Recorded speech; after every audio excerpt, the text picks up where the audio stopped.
ओम शांति। आज 4 तारीख 1 मास की वाणी है। मुख्य रूप से बाबा कह रहे हैं, मीठे बच्चे, कदम कदम बाप की श्रीमत पर चलते रहो। एक बाप से ही सुनो तो माया का वार नहीं होगा। प्रश्न है, उच्च पद प्राप्त करने का आधार क्या है? उत्तर, उच्च पद प्राप्त करने के लिए बाप के हर डायरेक्शन पर चलते रहो। बाप का डायरेक्शन मिला और बच्चों ने माना। दूसरा कोई संकल्प तक भी न आए। दूसरी बात, इस रूहानी सर्विस में लग जाओ। तुम्हें और कोई की याद नहीं आनी चाहिए। आप मुए मर गई दुनिया तब उच्च पद पा सकते हैं। बाबा कहते हैं उच्च पद पाना है तो एक तो कहा बाप के डायरेक्शन पर चलते रहो। बाबा का डायरेक्शन मिला और हमने माना।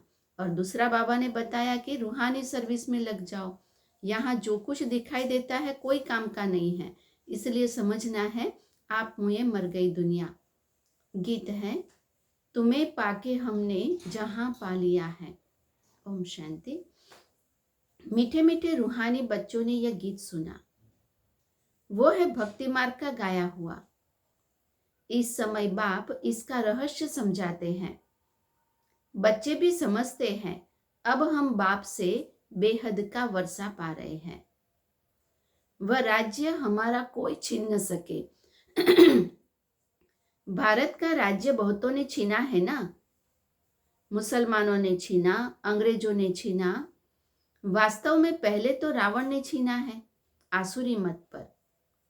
यह जो बंदरों का चित्र बनाते हैं, hear no evil, see no evil, talk no evil, इनका भी कोई रहस्य होगा ना।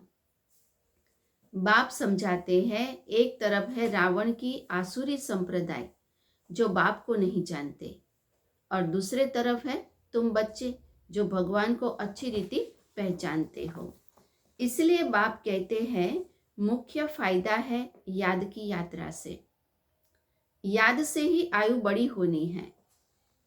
ड्रामा को बच्चे समझ जाए तो कब कुछ भी ख्याल न आए। ड्रामा में इस समय ज्ञान सीखने और सिखाने का चल रहा है, फिर ये भी पार्ट बंद हो जाएगा।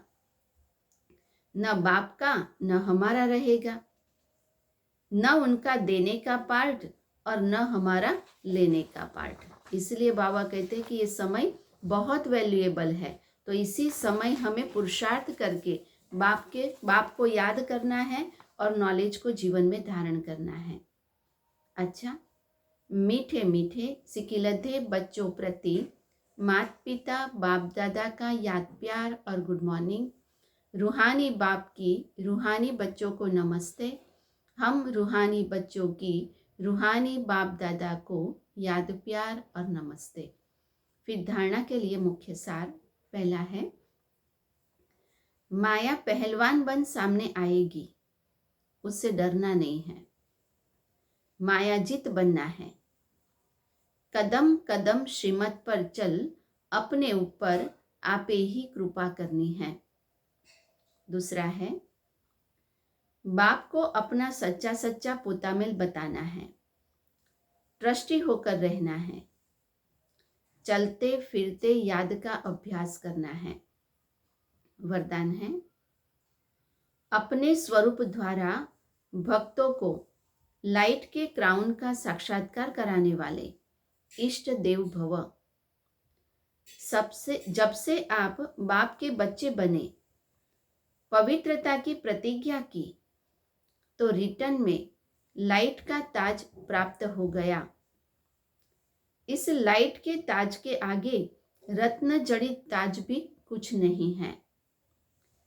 जितना जितना संकल्प, बोल और कर्म में प्योरिटी को धारण करते जाएंगे, उतना यह लाइट का क्राउन स्पष्ट होता जाएगा और इष्ट देव के रूप में भक्तों के आगे प्रत्यक्ष होते जाएंगे। स्लोगन है, सदा बाप दादा की छत्र छाया के अंदर रहो तो विघ्न विनाशक बन जाएंगे। सदा बाप दादा की छत्र छाया के अंदर रहो तो विघ्न विनाशक बन जाएंगे। अच्छा, ओम शांति।